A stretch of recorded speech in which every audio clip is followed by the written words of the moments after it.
Salve, salve! Sejam bem-vindos ao Resumão Antagonista. O fim de semana passado repetiu o último antes do primeiro turno da eleição presidencial. No sábado, os petistas se manifestaram contra Jair Bolsonaro em diversas cidades, enquanto no domingo foi a vez de antipetistas e bolsonaristas saírem às ruas. A diferença de público em São Paulo foi ilustrativa do que ocorreu pelo país. Enquanto a turma vermelha de Fernando Haddad só conseguiu encher o quarteirão do MASP, a turma verde e amarela de Bolsonaro lotou a Avenida Paulista, cantando 1, 2, 3, 4, 5 mil, queremos Bolsonaro presidente do Brasil, olê, olê, eu tô na rua para derrubar o PT e, claro, eu vim de graça.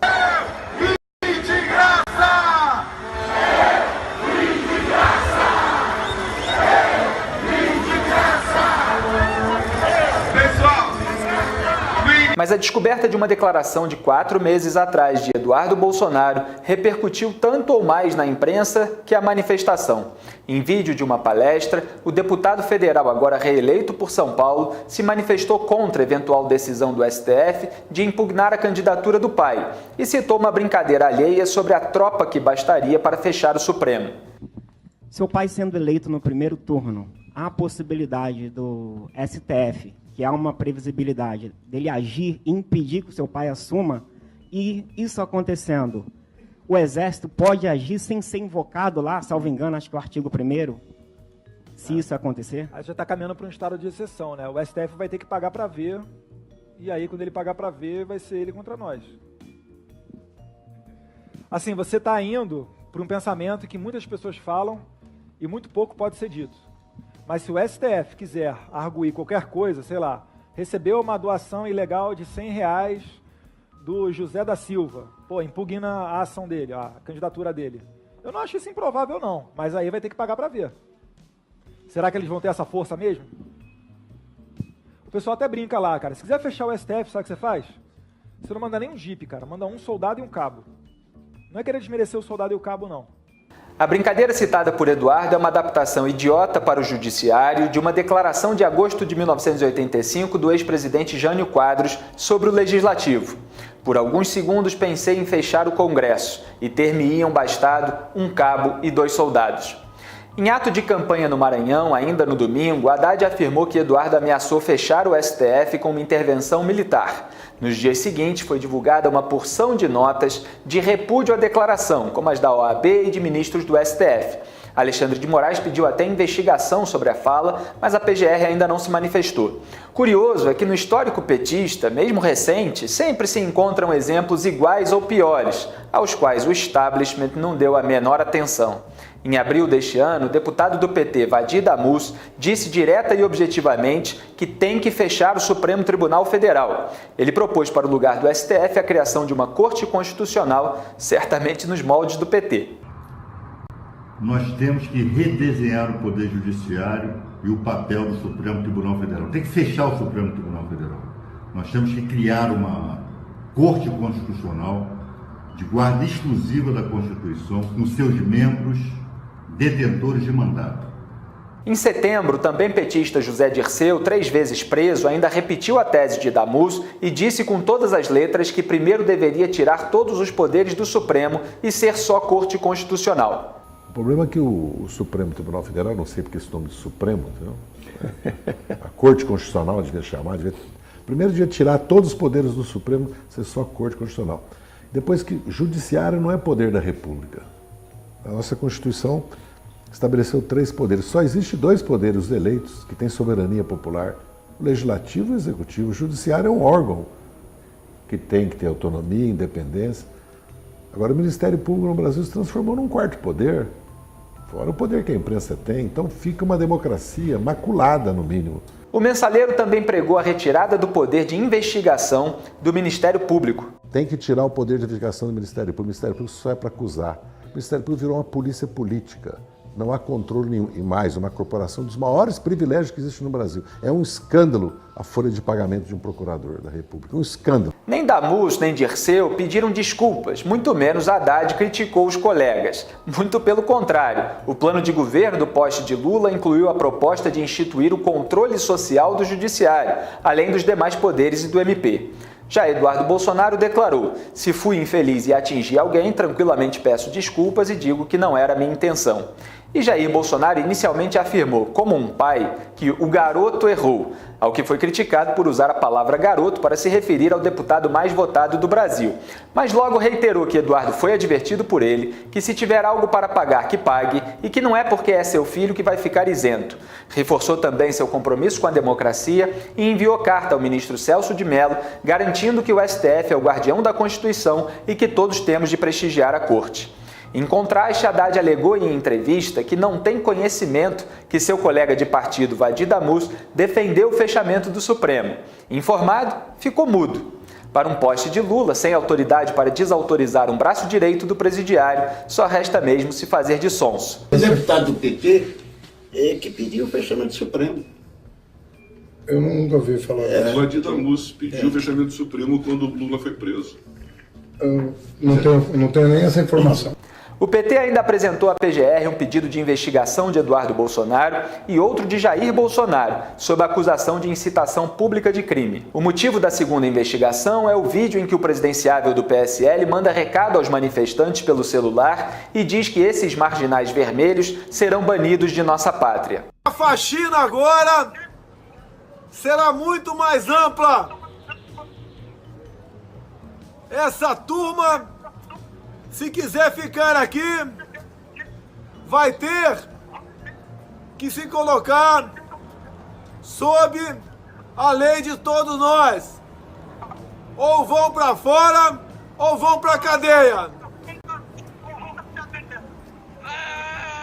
Esses marginais vermelhos serão banidos de nossa pátria. O próprio Haddad disse que Bolsonaro ameaçou a sobrevivência da oposição a ele. É curioso que os petistas se sintam ameaçados quando o adversário fala em marginais vermelhos e gangue, e ainda logo depois de falar que eles terão de cumprir a lei. Bolsonaro ironizou no Twitter: "Falamos em combater os bandidos vermelhos baseado no próprio curso das investigações da Polícia Federal e Lava Jato, e houve uma grande histeria por parte do PT. Ao que parece, a carapuça serviu mais uma vez." O deputado do PT, Paulo Pimenta, ainda chamou Bolsonaro de corrupto e até anticristo, como se chamar de extremista, fascista, nazista e Hitler já não fosse mais suficiente. Por falar em nazismo, a Polícia Civil do Rio Grande do Sul indiciou por falsa comunicação de crime a jovem de 19 anos marcada com uma suástica, que havia alegado ter sido agredida por supostos apoiadores de Bolsonaro. O laudo do Instituto Geral de Perícias indica que ela se automutilou. Na primeira propaganda eleitoral de Haddad no segundo turno, no dia 12 de outubro, a apresentadora havia narrado que nos últimos dias multiplicaram-se os ataques motivados pelo ódio de alguns seguidores do candidato Jair Bolsonaro. Em seguida, ela falou: "Uma jovem de 19 anos afirmou ter sido arrastada por 3 seguidores de Bolsonaro e teve uma suástica nazista entalhada no seu corpo com um canivete." Haddad ainda havia afirmado no Twitter no dia 10 que a jovem foi praticamente sequestrada por 3 apoiadores do Bolsonaro, mas questionado à noite sobre a conclusão da polícia, após a polêmica repercutir o dia inteiro, recorreu mais uma vez ao expediente do desconhecimento. O senhor sabe a conclusão da polícia do Rio Grande do Sul em relação à suástica? Concluíram que foi autoflagelação, a menina da suástica. A menina da suástica teve a suástica desenhada no corpo.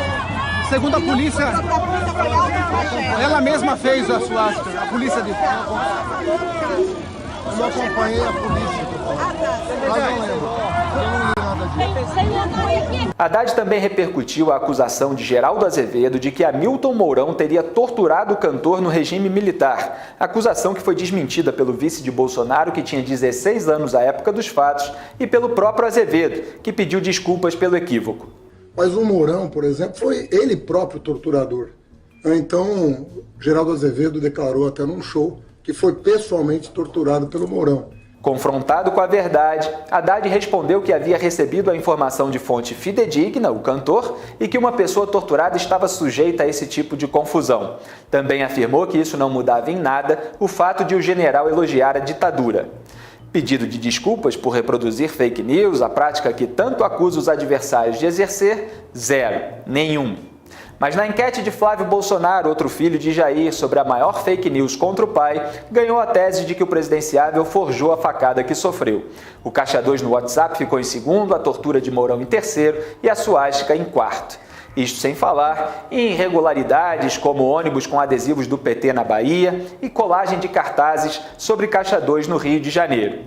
Para piorar a situação de Haddad, Cid Gomes fez escola. Mano Brown, líder do grupo Racionais MCs, estragou o clima de festa de um comício do PT no Rio, mostrando que o rap petista está fora do tom. Dizendo que não é pessimista, mas realista, ele ousou fazer aquilo que Haddad e Ciro Gomes, a maior parte da esquerda política e até da imprensa não ousaram. O rapper humanizou, pelo menos, os eleitores de Jair Bolsonaro.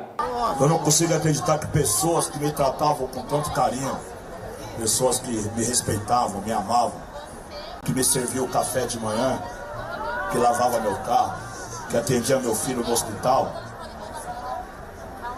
se transformaram em monstros. Eu não posso acreditar nisso.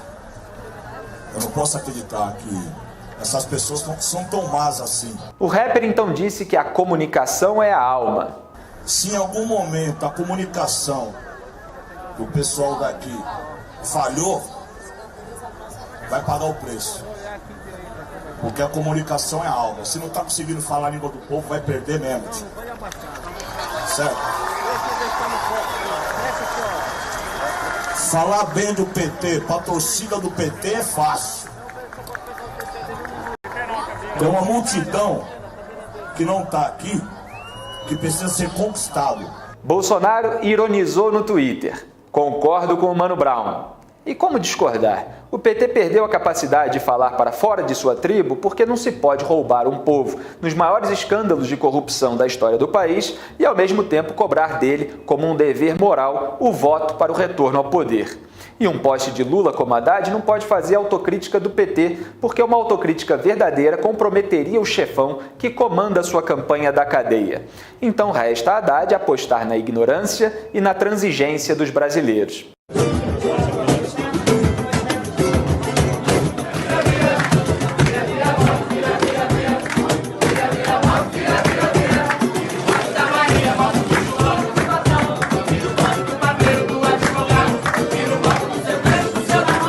Os petistas festejaram os resultados do Ibope e do Datafolha. No primeiro, Bolsonaro caiu 2 pontos e Haddad subiu 2 em votos válidos, restando um placar de 57% a 43%. Mas, na verdade, Haddad permaneceu igual em votos totais.